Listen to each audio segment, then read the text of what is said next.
Hello भाई, आज हम पढ़ेंगे राजस्थान के भौतिक प्रदेश। इस चित्र के अनुसार ये विशाल महाद्वीप है जो पेंजा स्थल भाग है। जल भाग पेथलासा कहलाता है। पेंजा के चारों तरफ जलराशि को पेथलासा नाम से जाना जाता है। पेंजे के दो भाग होते हैं, अंगारा लैंड और गोंडवाना लैंड।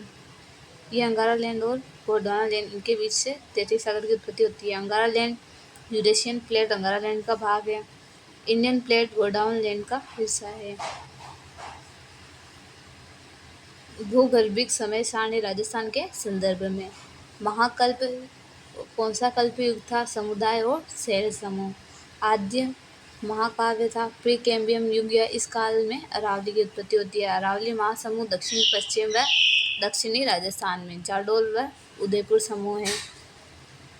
दिल्ली महासमूह उत्तर पूर्वी राजस्थान में मालानी की चट्टानें बाड़मेर, टायलू अलवर अजमगढ़ के शैल समूह। पुराजीवी महाकल्प विंध्यन महासमूह निम्बाड़ा चित्तौड़गढ़ से सासाराम बिहार तक, चित्तौड़गढ़ कोटा नागौर बेसिन एवं बीरमानिया बेसिन जैसलमेर का दक्षिण भाग, सवाई माधोपुर करौली धौलपुर आगे यूपी में।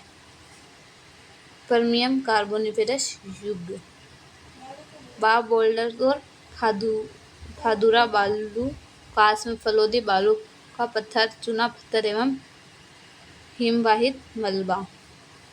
मध्यजीवी महाकल्प ट्रियासिक जुरासिक क्रीटेशियस पूरे विश्व में ज्वालामुखी उद्गार हुआ है। लाठी सीरीज जैसलमेर व बाड़मेर बेसिन में होती है। मुख्य रूप से जैसलमेर में आकलवुड फॉसिल पार्क है।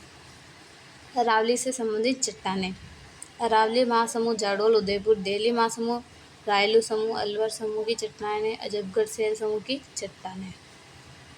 राजस्थान को सामान्यतः चार भौतिक प्रदेशों में बांटा गया है। पश्चिमी मरुस्थल, इसकी उत्पत्ति तटीय सागर से हुई है। क्षेत्रफल है इसका 61.11%, जनसंख्या 40% निवास करती है। फसल बाजरा, इसकी लंबाई 640 और चौड़ाई है 800 किमी। वनस्पति है मरोद्भिद या जीरोफाइट्स।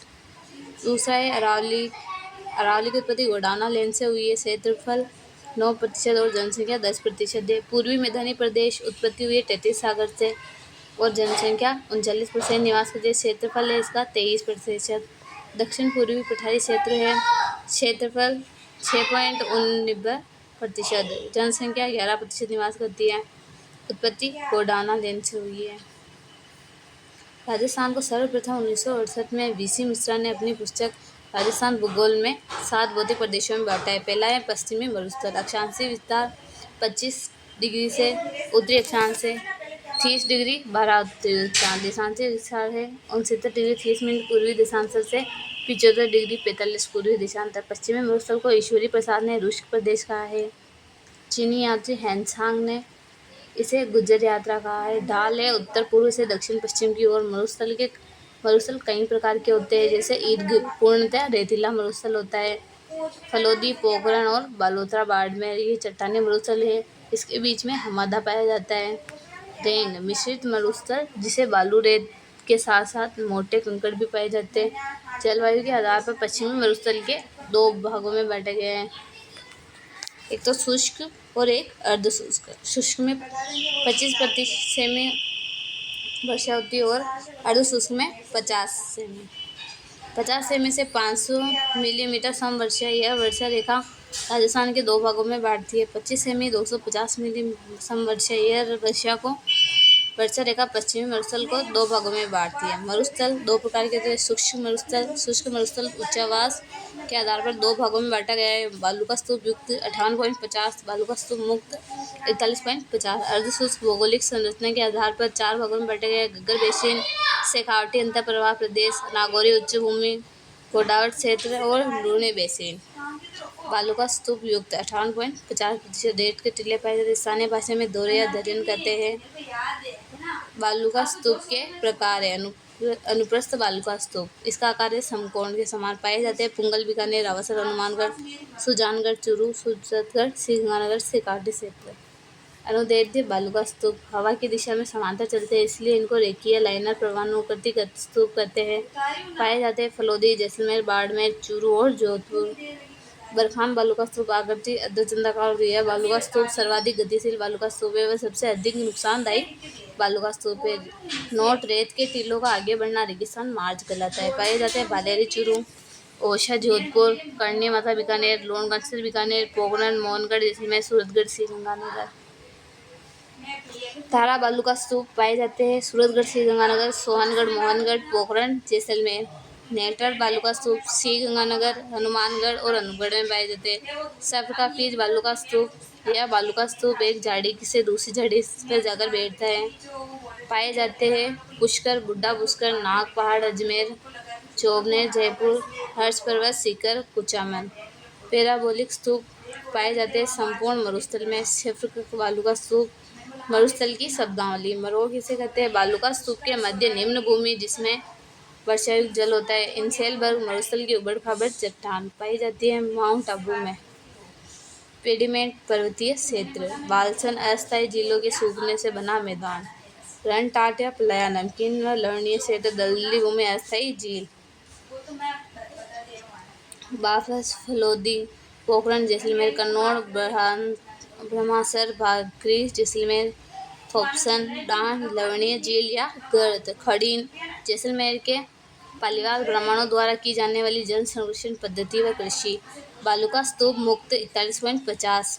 पोखरण फलोदी और बाड़मेर के बीच समाधा पाया जाता है। रेत के टीले नहीं पाए जाते, चट्टानें पाई जाती है।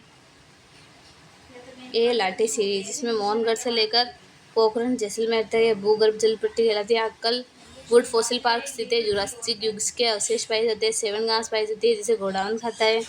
चांदन नलकूप है, इसे थार का गढ़ा कहते हैं जो जैसलमेर में स्थित है। बटाऊ का कुआं बाड़मेर में स्थित है। रेगिस्तान का जल महल कहते हैं इसे। समगांव वनस्पति रहित गांव है। समगांव जैसलमेर का पिवाना सांप, पीला सांप जो मरुस्थल में पाया जाता है। अर्धशुष्क क्षेत्र। ये 4 प्रकार के थे: गग्गर, शेखावटी, नागौरी उच्च भूमि, गोदावरी बेसिन, लूनी प्रदेश। अर्धशुष्क मरुस्थल। गग्गर बेसिन श्रीगंगानगर, हनुमानगढ़ और अनूपगढ़ तो कट गया। इस क्षेत्र को नाली प्रदेश कहा जाता है क्योंकि यहाँ नाली नस्ल की भेड़ पाई जाती है। यहाँ उपजाऊ भूमि को बग्गी कहते हैं। शेखावटी बेसिन अंतर प्रवाह क्षेत्र। यहाँ आंतरिक प्रवाह की कातली नदी है इसलिए इसे अंतर प्रवाह क्षेत्र कहते हैं। विस्तार है शेखावटी क्षेत्र। शेखावटी क्षेत्र की शब्दावली। जोहड़ शेखावटी के कच्चे कुएं को कहते हैं। चौभी जोहड़ का गहरा भाग। बीड़ घास झुंझुनू रन नमकीन लवणीय क्षेत्र। ताल छापर चुरू पड़हाल चुरू कुचामन डिडवाना डेगाना नागौर। नागौरी उच्च भूमि विस्तार। नागौर डिडवाना कुचामन और अजमेर। ये है फ्लोराइड बाका पट्टी, होच वेल्ट या कुबड़ पट्टी। नागौर से अजमेर के बीच में फ्लोराइड पाया जाता है और डिडवाना कुचामन पाया है। यहाँ पे रोग फ्लोरोसिस होता है, इससे कुबड़ निकल जाती है फ्लोराइड से। गोदावरी बेसिन या लूनी बेसिन। विस्तार है। लूनी नदी नागपार से निकल के नागौर, जोधपुर, पाली, झालोर, बालोतरा, बाड़मेर, ब्यावर।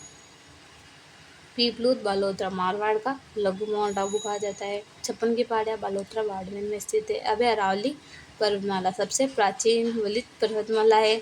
अवशिष्ट पर्वतमाला बोलते हैं। अरावली की तुलना अमेरिका के अपलेशियन पर्वत से की गई है। ये अरावली है, इसकी टोटल लंबाई 692 किमी है। राजस्थान में इसकी लंबाई 550 किमी 80% पाई जाती है। खेड़ बर्मा से लेकर खेतरी झुंझुनू नीमका थाना राजस्थान में खत्म होती है और रायसीना पहाड़ी दिल्ली तक रहती है। राजस्थान में प्रवेश खेड़ ब्रह्मा से आबू सिरोही के बीच में करती है। मूल बिंदु है ये अरब सागर का। अरावली का विस्तार दक्षिण पश्चिम से उत्तर पूर्व की ओर है। अरावली की ऊंचाई दक्षिण पश्चिम की ओर से उत्तर पूर्व की ओर करती जाती है। अरावली की औसत ऊंचाई 930 मीटर है। अरावली की राजस्थान में ऊंचाई सर्वाधिक ऊंचाई सिरोही में है और अरावली की राजस्थान में न्यूनतम ऊंचाई अजमेर में है। सर्वाधिक चौड़ाई उदयपुर में है, इसकी न्यूनतम चौड़ाई अजमेर में है। सर्वाधिक अंतराल गैप अजमेर में है। अरावली राजस्थान में महान जल विभाजक रेखा का काम करती है। अरावली में बहुत सारे खनिज पाए जाते हैं। उत्तरी अरावली, मध्य अरावली और दक्षिण अरावली। उत्तरी अरावली की सबसे ऊंची चोटी रघुनाथगढ़ है। मध्य अरावली की सबसे ऊंची चोटी गोरमजी है और दक्षिण अरावली की सबसे ऊंची चोटी गुरु शिखर है। उत्तरी अरावली की चोटियाँ रघुनाथगढ़ 1055 मीटर है। उत्तरी अरावली की सबसे ऊंची चोटी बरोच Alwar 792 metre, Kho Jaipur 920 metre, Barwara Jaipur 786 metre, Babai Jhunjhunu 780 metre, Bilani Kotli Baror 775 metre, Manohar Thana Jaipur ग्रामीण में 747 metre, Virat Jaipur 704 metre, Sariska Alwar 777 metre, Bhojgarh Neemka Thana 997 metre, Malkhet Neemka थाना 1052, लोहारगढ़ नीमका थाना 1051, मध्य अरावली तोड़गढ़ 870 मीटर है, तारागढ़ 870 मीटर है, गोरमजी मोरमजी 934 मीटर सर्वाधिक ऊंची मध्य अरावली की चोटी है, नागपाड़ अजमेर अरावली में गेप है 795 मीटर, दक्षिणी अरावली गुरु शिखर सिरोही 1722 या 1727 राजस्थान की सबसे ऊंची चोटी है, उपनाम है इसका संतों का शिखर, हिंदुओं का ओलंपस। इस चोटी पर 5 मीटर ऊंचा दंतोदय का मंदिर जो भगवान विष्णु को समर्पित है। ठीक है, गुरु से दिल में जरा आशा रखो। गुरु शिखर से शेर दिलवाड़ा जरा झरगा Achalgarh, Sher 1597 metre, Dilwara Sirohi 1442 metre, Jharga 1431 metre, Sirohi Achalgarh Sirohi 1380 metre, Kumbhalgarh Rajsamand 1224 metre, Chehra Udaipur 1090 metre, Monia 1183 metre, Rishikesh Sirohi 1017 metre, Kamalnath Udaipur 1001 metre, Sundha Parvat Jalore 990 metre, Sajjangarh Udaipur 938 metre, Lilagarh 874 metre, Dohra Parvat 869 metre. Aravalli के पठार, पहला है उड़िया का पठार, राजस्थान का सबसे ऊंचा पठार है जो सिरोही में है, ऊंचाई इसकी 1360 मीटर है। आबू पठार सिरोही में स्थित है, राजस्थान का दूसरा सबसे ऊंचा पठार है, ऊंचाई है 1200 मीटर। कुंभलगढ़ राजसमंद और बोगुंदा का पठार के बीच में भोराट का पठार पाया जाता है जो उदयपुर में स्थित है। उबड़ खाबड़ युक्त जगह भाकर कला जो सिरोही में स्थित है, जालोर में इशराना भाकर, ओझा भाकर और जाडोल भाकर पाया जाता है।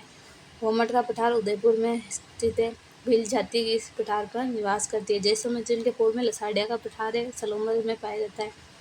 जरगा और राका के बीच में देशरू पाया जाता है। जरगा की पहाड़ी उदयपुर में, राग पहाड़ी उदयपुर में, हिरवा की पहाड़ी उदयपुर में, तस्तरी नुमा अर्धगोलाकार पहाड़ी पाई जाती है। बिजोलिया और बेसोरगढ़ के बीच में ऊपरमाल का पठार पाया जाता है। बिजोलिया भीलवाड़ा में आता है और बेसोरगढ़ चित्तौड़गढ़ में आता है। अलवर का काका, ये ठीक है। कसिका का पठार, काकनवाड़ी का पठार। छप्पन की पहाड़ियाँ बाड़मेर में पाई जाती है और बांसवाड़ा और प्रतापगढ़ के बीच में छप्पन का मैदान पाया जाता है। चिकुट पहाड़ी जैसलमेर में पाई जाती है। त्रिकुट पर्वत करौली में पाया जाता है। चित्तौड़गढ़ में मेसा का पठार, मानदेश्वर का पठार, धोराजी का पठार पाया जाता है। अरावली की प्रमुख नाव पीपली नाव के अजमेर में है, पीपली की नाल और उदाबारी दर्रा। ब्यावर में पखेरिया दर्रा, ब्यावर से मसूदा, शिवपुरी घाट ब्यावर से विजयनगर, सुरा घाट ब्यावर से भिलवाड़ा, बर घाट बर दर्रा ब्यावर से बर। पाली देसूरी की नाल, देसूरी पाली से 4 भुजा राजसमंद तक है। राजसमंद झीलवा की नाल, पगले की नाल मेवाड़ से गुजरात, गोरम घाट मारवाड़ जंक्शन से देवगढ़ आमेर राजसमंद, गोरम घाट रेल मार्ग है। कामली घाट मारवाड़ जंक्शन जोझावर से देवगढ़ राजसमंद सड़क मार्ग है। हाथीगुड्डा की नाल राजसमंद में, उदयपुर में हाथी दर्रा, हाथी नाल, फुलवारी की नाल, गेड़ा की नाल, देवारी की नाल, सिरोही में देवांग दर्रा, बूंदी में लाखेरी दर्रा, रामगढ़ दर्रा, खटखेड़ दर्रा और चेतावास दर्रा। अब है पूर्वी मैदानी प्रदेश, ये 3 भाग पाए जाते हैं इसके, बनास बेसिन, चंबल बेसिन, माही बेसिन। बनास बेसिन को 2 भागों में बैठे गया, मेवाड़ का मैदान विस्तार राजसमंद, चित्तौड़गढ़, भीलवाड़ा और शाहपुरा तक, खिराड़ छांचपुर से टोंक तक है। मालपुरा करौली का मैदान विस्तार टोंक, सवाई माधोपुर, करौली, गंगापुर, केकड़ी तक है। चंबल बेसिन का विशेषताएं, अवनली का प्रदन सर्वाधिक होता है। उत्खात भूमि, बीहड़ भूमि, सवाई माधोपुर से करौली, डांग की रानी करौली को कहते हैं। माही बेसिन, बांसवाड़ा, प्रतापगढ़, डूंगरपुर और उदयपुर। दक्षिण पूर्वी पठारी हाड़ौती पठार, निर्माण ज्वालामुखी के लावे से हुआ है। इस क्षेत्र को अस्पष्ट अंतर प्रवाह क्षेत्र भी कहते हैं। दक्षिणी पूर्वी पठार को 2 भागों में बांटा गया, दक्कन का पठार, विंध्य गगार भूमि पठार, बलुआ पत्थर पाया जाता है। दक्षिणी पूर्वी पठार के उपभाग 5 है। अर्धसिंधाकारी पहाड़ियाँ, सत्तूर की चोटी बूंदी में पाई जाती है 353 मीटर। मुकुंदरा की पहाड़ियाँ, कोटा झालावाड़ बूंदी में पाई जाती है। ऊंची चोटी चांदखेड़ी 517 मीटर। शाहबाद उच्च भूमि बारां में पाई जाती है। पहाड़ी घोड़े की नाल के आकार की पहाड़ी। घंगधर उच्च भूमि झालावाड़। झालावाड़ उच्च भूमि झालावाड़ में पाई जाती है। बहस सीमा ब्रंश महान सीमा ब्रंश। GBF ग्रेट बाउंड्री फॉल्स है मधुपुर से बूंदी के बीच में। अरावली प्लस विंध्य ककार भूमि का भाग है।